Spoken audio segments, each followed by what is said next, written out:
It's in you. You possess the power.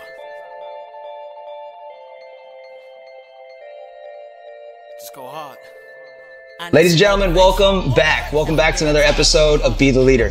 This is the show that helps you level up in your leadership, your mindset, your fitness. But overall, what we do here is we help you succeed and win. And it's not just about you. It's about everybody in your circle. It's about your friends, your family, your coworkers. You know, what we do here is really special because it's not just theory. We break down strategies and tactics that are going to actually help you out in life and conquer everything that you set your mind to. And for today's show, I have a really inspiring episode. I was recently introduced to somebody, and I thought that I actually had to have them on the show, and it was because of what they've overcome in their life. I'm going to read a little bio to you to get you up to speed, but I have a women's mindset and resiliency mentor today. She's a serial entrepreneur, and she's created success in multiple industries. Okay, this includes things like fitness training, the spa industry, construction. She's got a wide array of expertise and knowledge. But what I love the most about her, it's what she's overcome. You know, she has a story of overcoming the invisible forces that hold us all back. Okay, when I say invisible forces, I mean things like fear, criticism, self-doubt. These are all the things that actually keep us from realizing our true potential in life. It's not the resources, it's these invisible forces. And so, I know many of you guys have been held back by those forces in some way.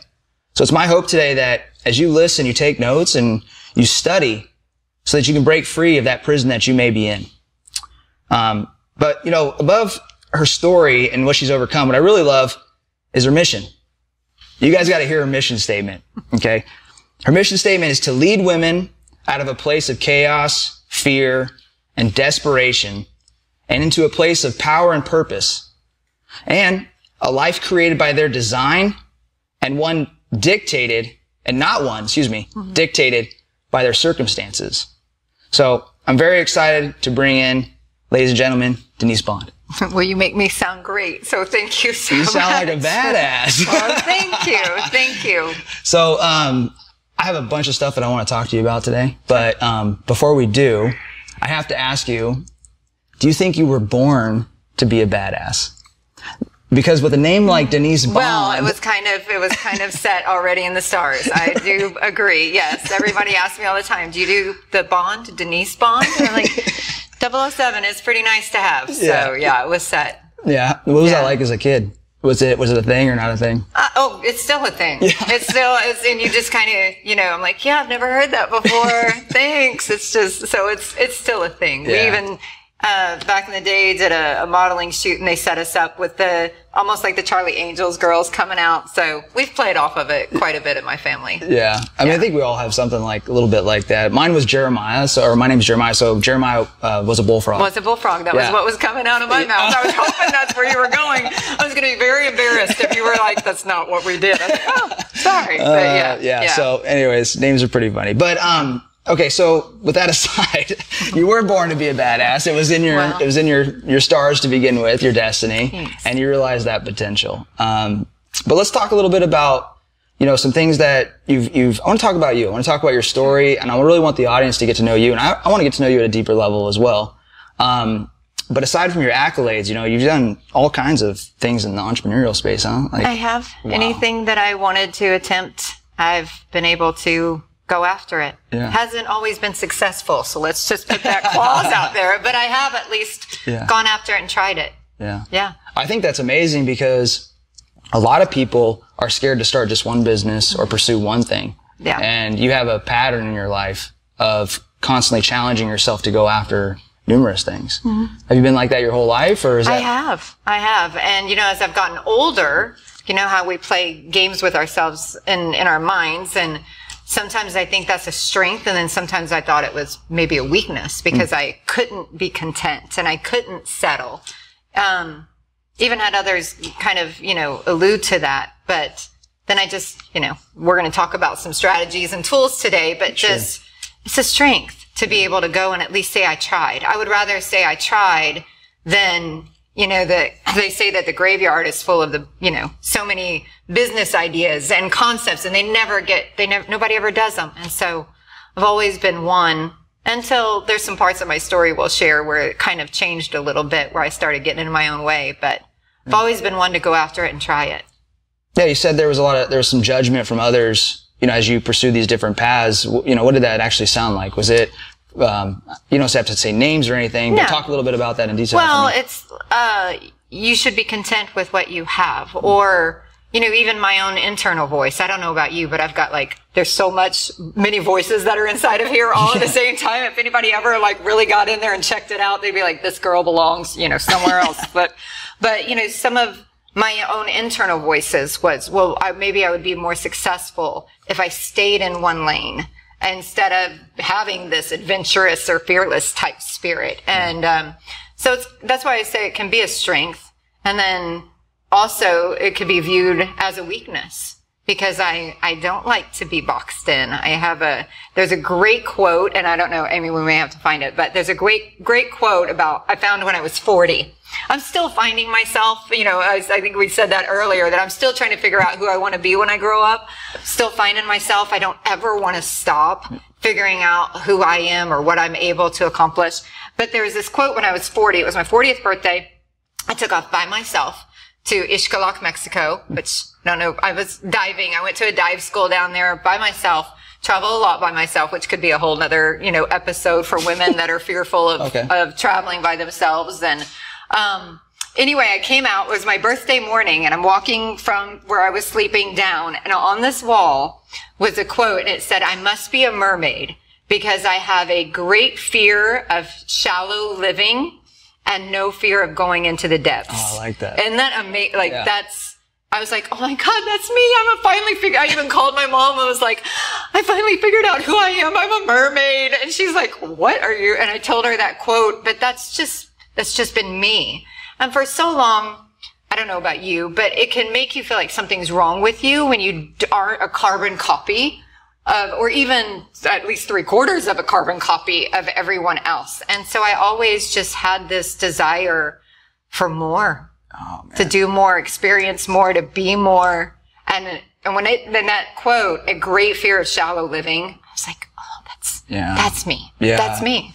That I can resonate with that so much. It's like what we spoke about a little bit off camera. Was the quote that came to mind when I met you was this, you know, I said, it was by Henry Thoreau. It said, "Most men lead lives of quiet desperation, and what is not resignation is confirmed desperation," which essentially means that most people are tiptoeing their way to death, right? Yeah. And you're like the polar opposite of that. You're going deep into the water. And at times, let's just say it's at times, because I don't want to give a misconception that I'm just balls to the wall the whole entire time. Well, I have stood in my own way more times than I can That's count. probably why you're so courageous, is because it probably stems from not being that way. Yeah. Right? Like, you probably weren't always as courageous and going after it. You know, I think, when I look at great people in history and great high achievers, typically their greatness comes from a place of insecurity. Sure. Something that really held them back. And so let's talk a little bit about some things that maybe held you back. Talk to me a little bit about your childhood and what your rise to becoming this woman who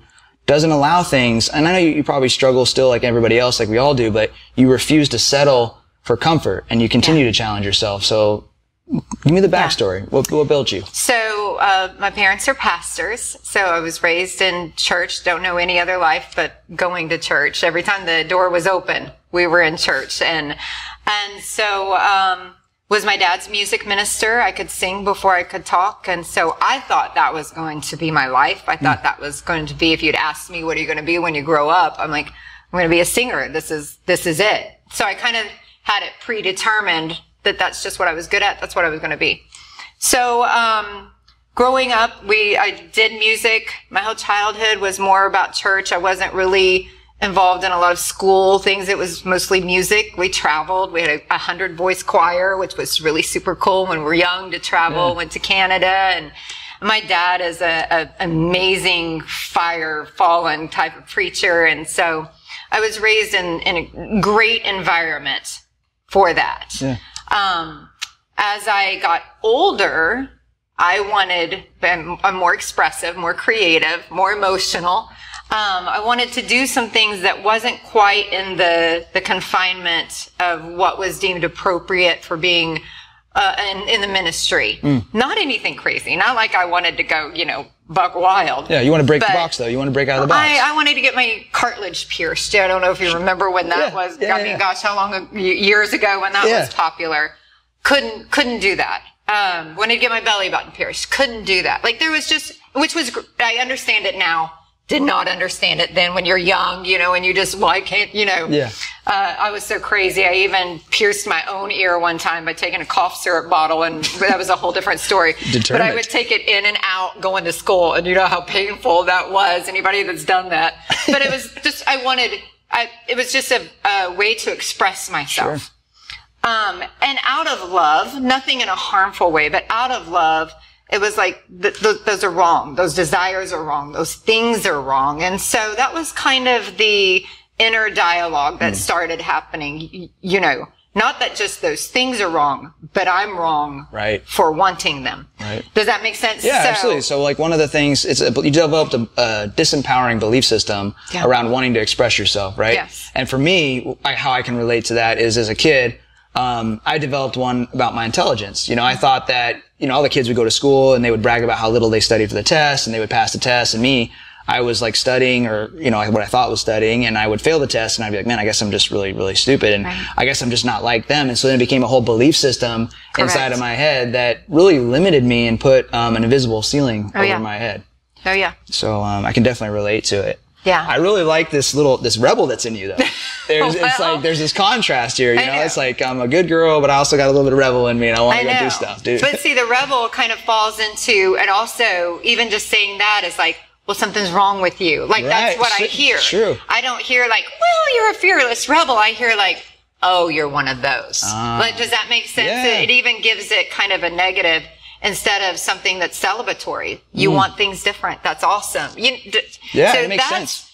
That kind of sounds like what your inner dialogue started being formed. My inner dialogue started being formed like that. And so throughout those formative years, that was kind of, I describe it as feeling like a bird trapped in a cage. Yeah. Like I wanted to do these things, but I felt like those things were wrong. And so I was trying to be, again, out of love. It wasn't like someone was coming and harming me, telling me I needed to be a certain way. It was out of love and protection. Sure.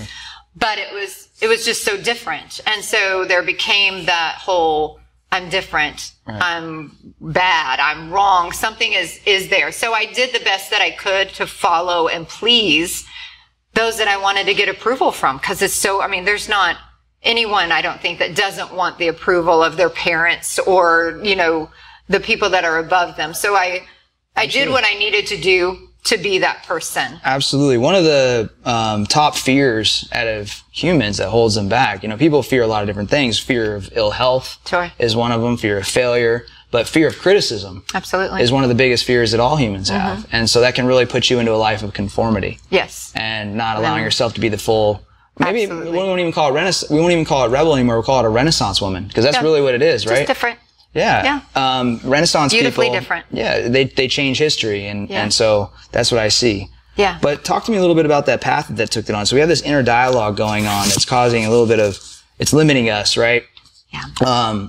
And the thing that I first think of is like, my mentor taught me this. He said our limiting beliefs are basically like, just like when you put fleas inside of a glass container. If you put fleas in there, they'll travel this route. And with enough time, if you take away the glass container, they continue to fly the same route, even though they can go fly wherever they want. And not only that, but their offspring, when they have them, will fly the same route as well. True. So true. Yeah, so this is a little bit of story of the flea in the glass container, right? So where did that conformity end up taking you? So at 19, we'll fast forward through some of those years. Sure. At 19, I went in and I told my mom I wanted to go away to college. I wanted to go do music. Yeah. And Mom, again, out of love, said, no, you're going to stay and get married. And I was dating our associate pastor's son at that time. We had been best friends since I was 12. So it was just kind of a given. Yeah. The two of us were supposed to. So I actually stayed and got married and did, again, that whole conforming, becoming who I needed to be for the approval. Yeah. And so got married at a very young age of 19, which, was interesting. But 2 weeks before I got married, my brother that's older than I committed suicide on July 4th, 1996. It was 2 weeks before my wedding. Wow. And so, talking about it now, I can tell you that I don't regret, I was actually telling someone this today at lunch, I don't regret the fact that I got married because it gave my family a reason to move. I don't know if you've ever gone, experienced grief, and it's just, you're just paralyzed in that moment and you can't get past that. Something else to focus on a little bit. Yes. Right? So the church stepped in and prepared my wedding for me and the reception, and I went ahead and got married, and it was beautiful. It was beautiful because, again, it gave us a reason to move. My mom and dad a reason to move. Suicide was not anything we ever even thought would happen. We're a church family, my dad's a pastor, and my mom and dad, if they shared their story, they could even tell you how they went through this. God, we've served you our whole life. How did this happen to our son? And they do a lot of work with families that have lost a family member to suicide now. And so, but through that journey, I kind of just got lost in being who I needed to be to keep everybody moving, keep showing up the way that I needed to show up, doing my music. And then about 5 years into that marriage, I was walking by myself one time here in St. Pete. I was walking, it was my birthday. My husband at that time was in the room, and I was out walking by myself, and I just was like, God, if this is what life is going to be like, I'm alone. I'm not me. I'm miserable. I can't do this. And so I went back, did not handle things the appropriate way because I had no idea how to handle things.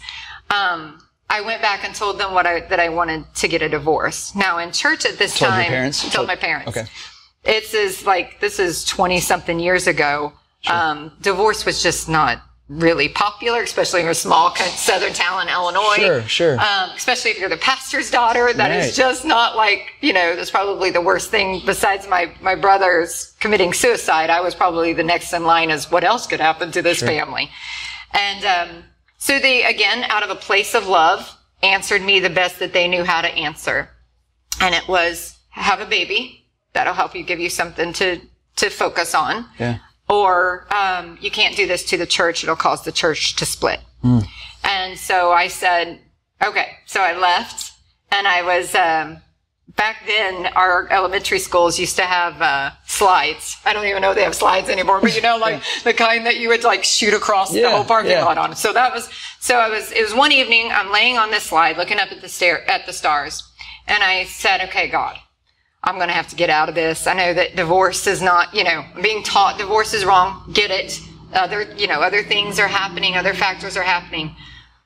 But I'm either got to get out of here or I want my life to end. And the only reason why that I decided that wasn't an option is because I had lived with the aftermath of my brother passing. Oh, man. And so that's just, you know what I mean? That makes you think differently when you've lived through it. And so I was like, I can't do that. Because I know what it felt like when that happened, and so I decided to leave. So I packed up my car. My mama actually helped me. She was lovely. My mama was 4'8". Who's this? Is your grandma? My mama. Yeah, it was my grandma. Okay. We call her Mama. Okay, yeah. But my mama was 4'8". So Mama and I got in a little Miata. Remember, I had the little Miatas, little 5-speed. Yeah. All you could see was my mama's eyeballs because we had my car. I took just my clothes. So it was me, Mama, and my clothes, and all you could see was Mama's eyeballs. And I took off and left. And I left. I knew what I was leaving. I knew that my ministry would be done because I knew what the fallout was going to be. You can't take this step and expect life to go on normal. Did you have any dream at this point, or was it strictly, I got to get away from this pain? I got to get out of here. Yeah. I got to get out of here. I mean, when you're at a place where you're going to die or you got to get out of it, something's got to give.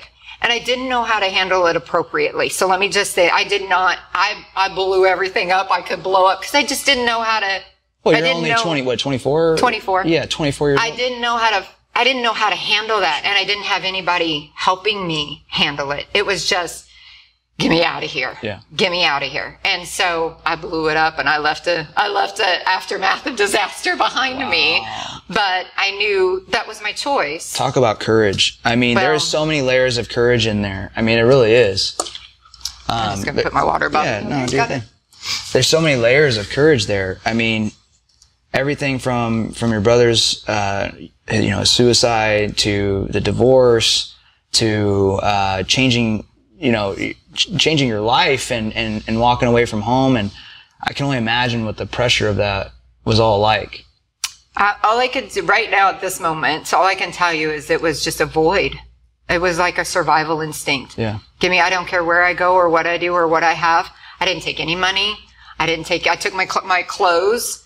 I shipped my car back. Like, I didn't want anything. Yeah. That's not the advice I would give anyone these days. When they go through, but that's where I was. No, but you made a definite decision to change your circumstances. And this is so important for the audience and the viewers and the listeners to pay attention to.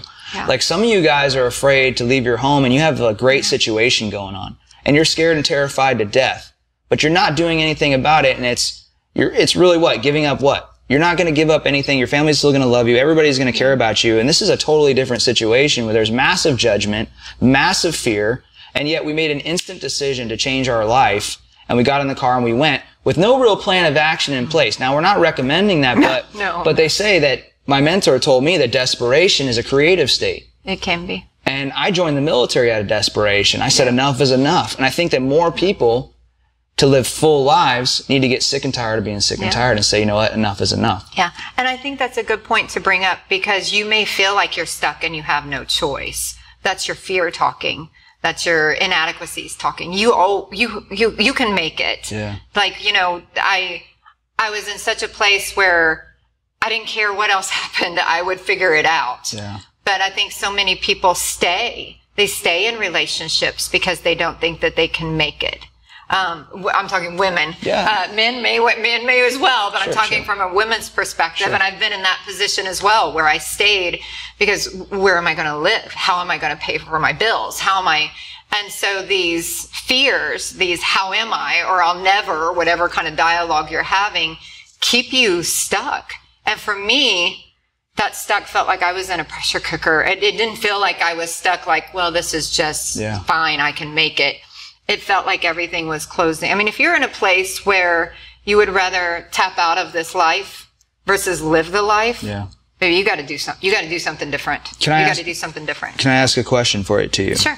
What if you could talk to that girl, say 21 years old? Mm-hmm. She's 21. What would be your advice to her? What would you tell her in that moment where she feels just stuck and trapped and she can't change and she wants to change and she's going through all those feelings that you just described? What would you say to her? That she'll be able to make it. She's bigger than what she thinks she is. She's stronger than what she thinks she is. And when she gets out of that negative chaos, she'll start to bloom and find herself. Is it going to be scary? Oh, yeah. Is it going to be hard? Yeah, but she deserves to be her. Would you have tried to encourage her to do it sooner rather than 24, 25 or whatever it was right there? Or? I think that's a personal journey for each one of us. There's a ripple effect. And, when you're young, you don't necessarily think about that. Sometimes what will be the fallout of this, or what will be the effect of this on others. And so that's hard for me to say to that girl unless I'm got more information about her story. But what I can tell her is that she deserves to have everything that she wants to have, and she has the ability to go. There's this really cool picture, it reminds me right now. There's this really cool picture that I saw of, I think it was of Death Valley. And it was just dry, cracky, nothing desert picture. And then this weird phenomenon, I'm sure I'm screwing this story up, so don't anybody message him with the facts, but you're meeting the intent. This weird phenomenon happened and rain fell, like this, and it never rains there. So this amount of rain fell in a short amount of time, something that had never happened.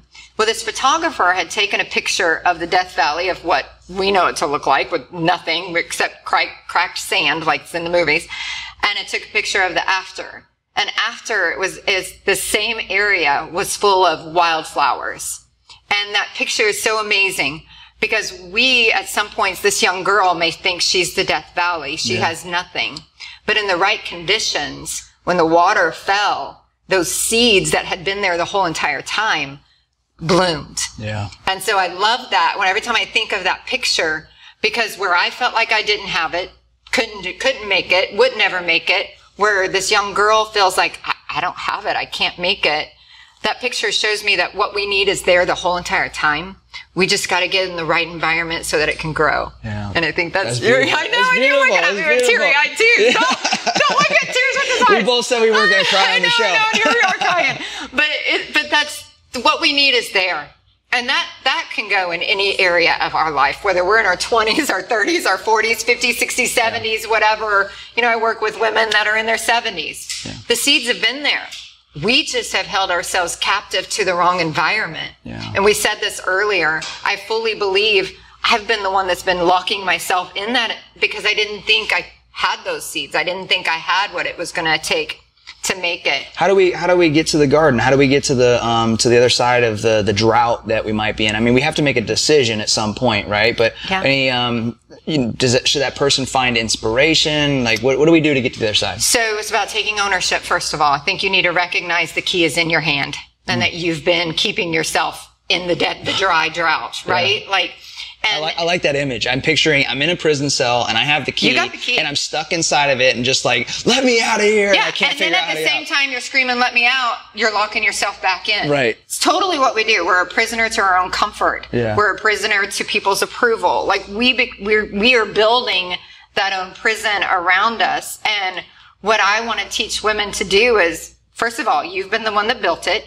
You may have built it as a fort for protection at one point, but now it's turned into a prison. And we're stuck there. So let's get our sledgehammers out and start tearing those walls down. Hell yeah. But then recognizing we all, especially as we've gotten older, have found areas or experiences that has really helped us to show up at a different level. Or we've been joyful in them or happy or something. That was an environment that helped us to grow and to a seed to bloom. So when I work with somebody, I would say, okay, we've got to get you into an environment that causes these seeds to bloom. What's keeping them from not blooming now? Well, I'm surrounded by negativity, or I don't think I have what it takes to get. And so I start talking about, well, what's kept you in the prison? Because, and I teach this a lot, so many of us have tried to change our environments. We've tried to start new businesses. We've tried to start new relationships. But every time we get into them, we're so excited. We've got the momentum. But we're dragging everything that kept us dead.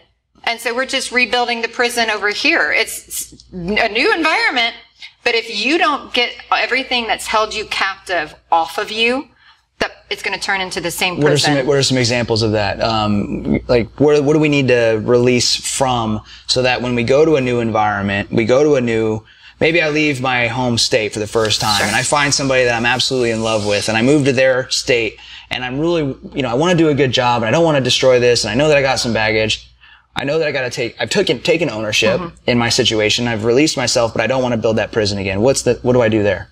So one of the things that I recognized was one of my ball and chain, if you want to call it, the one that kept me captive, was people pleasing and needing someone, getting my identity validated by someone else. And did it a lot. And it carried over in my businesses. It carried over in my relationships.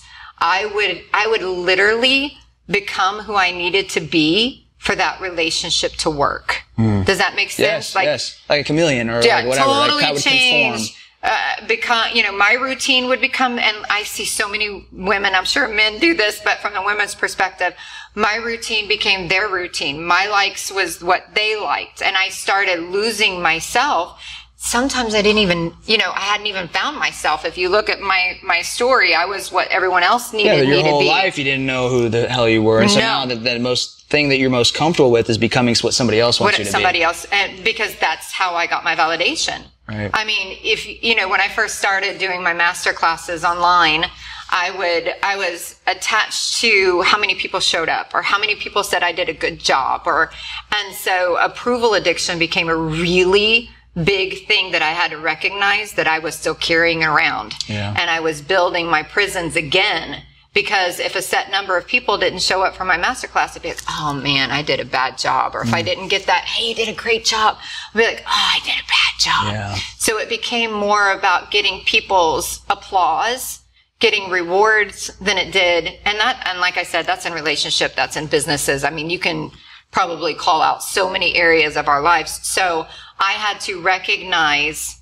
that I was perfectly unique just being me. And if I kept the people pleasing or the approval addiction going, I would never truly be an authentic version of myself. I would be the chameleon. I love that so much. You know, again, you have to say enough is enough with the people pleasing. You have to say enough is enough with, you know, pleasing everybody else. Yeah. And, I think that awareness in itself is enough to help somebody get started. Now, how do you reinforce it? Is there anything that they can do tactically on a daily basis to remove themselves from pleasing or anything like that from you? So one thing that I recognized is that there's a great story. Can I share another story if I'm taking certain? No. There's a great story, and this one may make me cry, so just get ready on this one. But growing up, my parents were also serial entrepreneurs, but they also had a chemical company and a lumber yard, and so a sawmill. So lumber would come in from the cut down of the trees. My dad had a tool that would cut it to whatever size it needed to be. Let's say it was like a 6x6, right, post. And so anything that didn't measure out to be exactly what it was supposed to be was put in scraps or, you know, firewood pile or something. It was set off to the side. It could be used for something different. Yeah. So I didn't recognize what I was doing until, you know, just these past several years. But my concept of, remember we started this conversation talking about something must be wrong with me. I don't match everybody else, and that whole that dialogue. What happened was I was thinking of myself like if I wasn't the perfect measurement of that 6x6 post, I couldn't go in the stack with everybody else. I went into the firewood pile. Like that's where I belonged in the seconds, not in the, you know, the pieces that could be used for their purpose. Right. So originally I thought my purpose, my ministry was over. So I thought I belonged in this other pile. Right. Does that make sense where I'm kind of going with the story? Yeah. So it's like the hand-me-down pile. Or whatever. You're over in the damaged group. This group's made for a purpose. They're perfect. They're making the right choices. Right. They're making the right decisions. You're over here, kid. Yep. And so I got into designing houses and furniture, and I just part of that creative, you know, part of me likes all of that. And so I was building. I had a table designed. And my brother and a gentleman that he knew was making it for me. So I'm in the warehouse with them while they're making it, and he's building it with not the perfect pieces of wood. I'm like, Dr. Pock, you need to use that piece because it's straight. And he's not paying any attention. Like he's in his zone, right?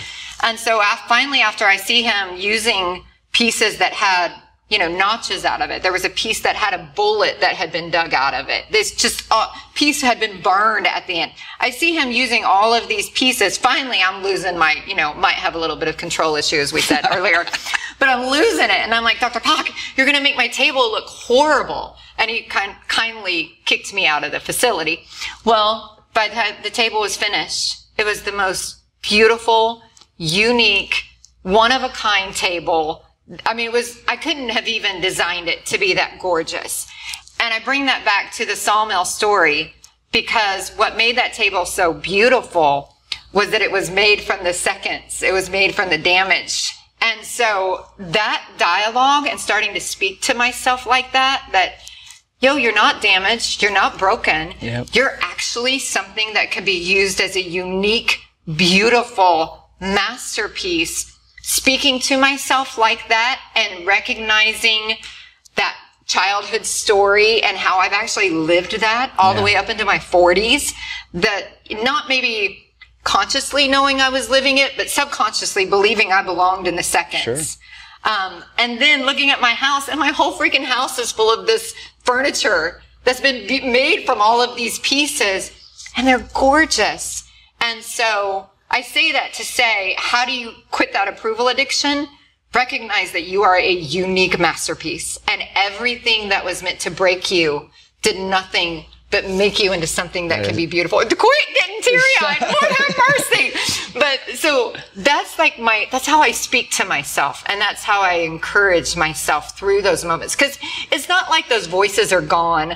I have some of my clients, they're like, well, does it ever diminish? And I'm like, the voices still come, but what happens is I'm a stronger warrior than I was when I first started, so I'm able to recognize them and speak life over myself. Yeah, you built yourself into somebody that can conquer those inner voices, and the empowerment has become bigger and stronger than the disempowerment. Yeah, the voices still come. And I don't know if yours do, but mine's... absolutely. Everywhere I go, I still go. So my voices come. I got a nasty one inside of me, and I'm sure we all do. You know, doubts, fears, insecurities, all those types of things. It's like every day, it's just about doing things that help me keep that monster at bay. Yeah. You know, and for me, I seek out hard things, and that helps me overcome my insecurities and my issues. I'll do Suffering Saturday on the weekends, and which is like, I've heard some of your Suffering Saturdays. Yes. Anything specifically? No. Just that I do them? Just really speaking highly of you on those days. Yes. And so, I mean, I think that, you know, when we can challenge ourselves and overcome something personally, it starts to build that confidence. Absolutely. And then that becomes addicting. So I think that you really, your analogy is great, that there's something beautiful inside of these imperfections that you say you have and gorgeous. Stuff. Yeah. But the trick is really to switch the narrative and then reinforce it every single day then start looking for evidence of it around you. Absolutely. In everything. Your whole world needs to conform to that idea. You have to create that. So like your greenhouse for growth is what we call it in our community. What do I need so that I can grow? And in our 20s, we may not know all of those things. In my 40s, I'm getting a little bit clearer on and taking a proactive approach for my growth. Yeah. A lot of times we come at it from a reactive, and so we're in a deficit and we're trying to, keep our head above water. And so I teach, I'm training for the Rim to Rim in the Grand Canyon. I actually leave in 14 days, I think. Shoot, how many miles is that? 50? What is that? I'm just doing the south to the north rim, so I'm only doing 21. Only 21. Only 21 in one day. But I have loved the connection of my physical and mental. Yeah. And on purpose, putting myself in a place of suffering so that I'm mentally becoming aware of what I need to stay strong. I love that. And I think everybody that's listening can listen to, like, specifically that part. Like, if you have this, you're in this prison and you want to break free. Okay. You take ownership, you open it up, you start going, and then you need to start reinforcing the power that's inside of you. And how do you do that? You put yourself through voluntary suffering, put your physical body into something that you can overcome and seek out challenges, right? And that should kind of starts changing the narrative. Is that how I'm understanding how you see it? Yeah, I agree. That's awesome to hear. I agree. Silent suffering. Yeah. Take ownership and then build your greenhouse for growth. Quit caring what people say. Quit looking for somebody's. You get one life. Yeah. And I've wasted so much time living mine based off of what someone else wanted or someone else's approval.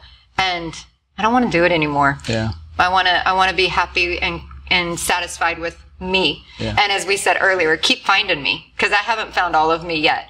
And I find myself by putting myself in some interesting, physical activities and even creating my businesses. Doing this and coaching other women and helping other women break out of those prisons. Like, this is still me finding me. How do you find the next thing that challenges you? Because I think now we're at a point where somebody really, they're locked in and they're empowered and they're feeling like they want to take control of their life and they're feeling really inspired, and they're probably looking for a starting point. Sure. Maybe, a race or a business. Is there any advice that you would give to somebody to get started on that path? Like, what could they go do, or how do they find it?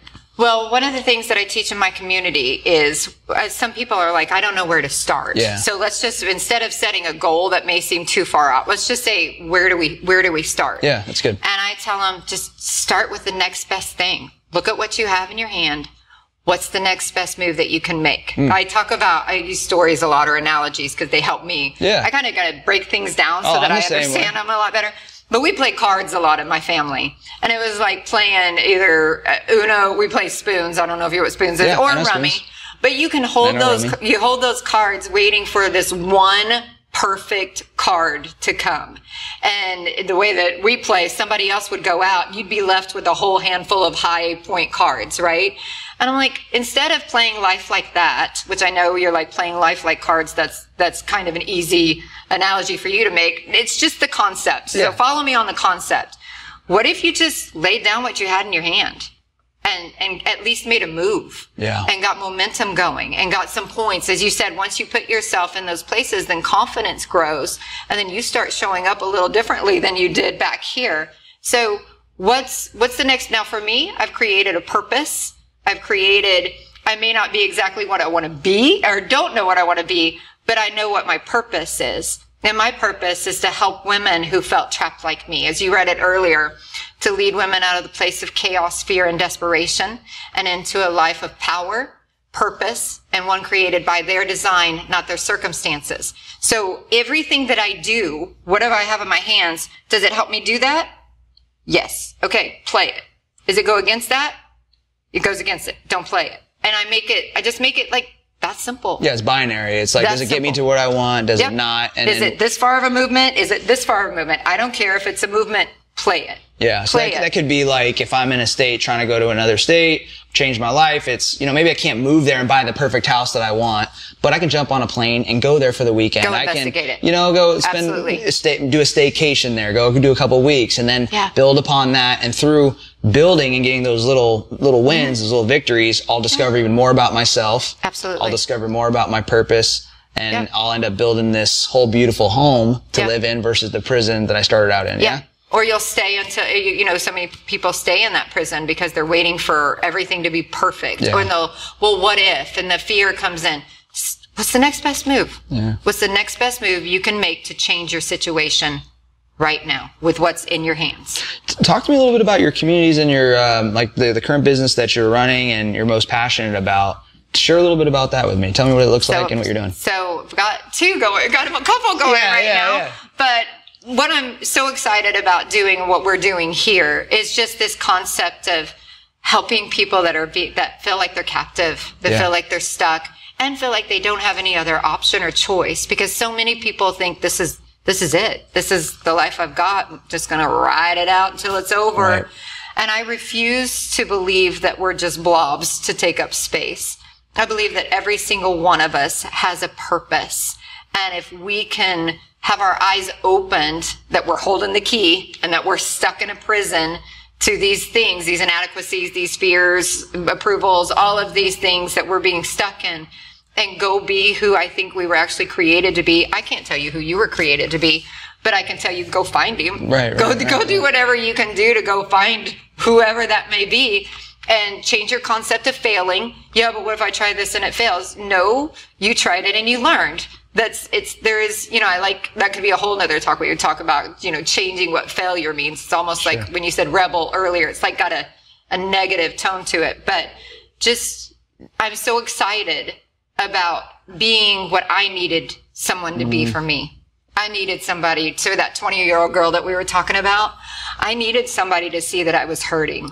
Okay, not going to cry yet. It's beautiful. No, this is so good. My mission is to build leaders in the world. And I believe that every single one of us has an obligation to become the leader that we wish we would have had. Mm-hmm. And you're doing exactly that right now. And it sounds, your business that you have is the lifeline for that girl. It's the next step. When somebody's asking, what do I do to change my circumstances? What do I do to get out of my environment? I don't know where to go and where to begin. Well, listen. The first step is get uncomfortable being in my community. Yeah. Come into my community, and then it's going to be, you're going to feel a little awkward at first, but you get in there, you make the decision, and then it's going to feel like home. Yeah. And we're going to not empower you, but we're going to teach you and share our experience to lessen the curve that you're going to find out through decades, and we're going to collapse that down to years or minutes. And I love what you said when you started your opening is we give tools and tactics, because I think a lot of times there's a lot of raw out there that doesn't actually give tools and tactics to create that change. Yeah. And so we get all fired up and then we just don't, what's the first step we're supposed to be taking? So I really love sharing tools, tactics, creating whatever I can to help get that clarity for you. First of all, to help you see yourself the way that you truly are, which is not broken, but a unique masterpiece. Yeah. Secondly, you've got the seeds already. You just got to create your environment. You've been in an environment of death. We got to get you into an environment of life. Amy and I had lunch today. We were talking about the people that you surround yourself with. That would be the first step I could take also. If you can't move to another location, who are you spending time with? Right. Change that environment, because I can tell you there's many times in my life that's what was sucking the life out of me, not pouring life into me. And so, there's so many, it's almost like sometimes common sense things, but when you're in the middle of something, they're blocked, you can't see them. This was the saying, it's, a fish sees water last. You know, like what's right in front of you, the steps that are right in front of you, they're really hard to see until you like stop and pay attention. The other thing I love about what you're saying in your message right now is that, you know, a lot of people are trying to win at life in a fair fight. And you shouldn't. Like, you should try to win life at an unfair fight. You know, the military taught us to win against the enemy, you need a 3-to-1 advantage. So if I really want to change my situation, I need to stop playing fair with it. I need to get some better people in my environment. Yes. I need to get some better resources in my environment. Tools, tactics. Exactly. Update your arsenal. Load up the arsenal and fight that thing with an unfair advantage, which is what I love about what you're doing. Thank you. So as we transition to the back end here, what's the, like, actually, before we do that, how can people contact you and get a hold of you? They can go to my website. It's www.denisejbond.com. And the most important thing that I want that woman or man to feel is seen, heard, and loved. And I think there was so many times in my life I didn't have any of that. And if I can just be a vessel of that and also be a light, there's a song we used to sing, I don't know if you're raised in church, but this little light of mine, I'm going to let it shine. We used to sing, you know, when we were young, we would sing it because our light was so big. Now we're all like, you know, what light? But I want to shine my light so that not only to illuminate my path, but that so that other women can come. You're in the darkness. You're in these prisons. Come. You can do it. You can make it. So it's a lighthouse. It's a lighthouse. It's very beautiful. Well, thanks. Is there anything else you'd like to say to the listeners as a final message, or anything you'd like to maybe say again to them as we close off here? Well, as we just said, you're seen, you're heard, you're loved. I think that's so important. And then don't stay stuck. Get up and go become who you've been created to be and the life that you were created to live. And don't settle for less.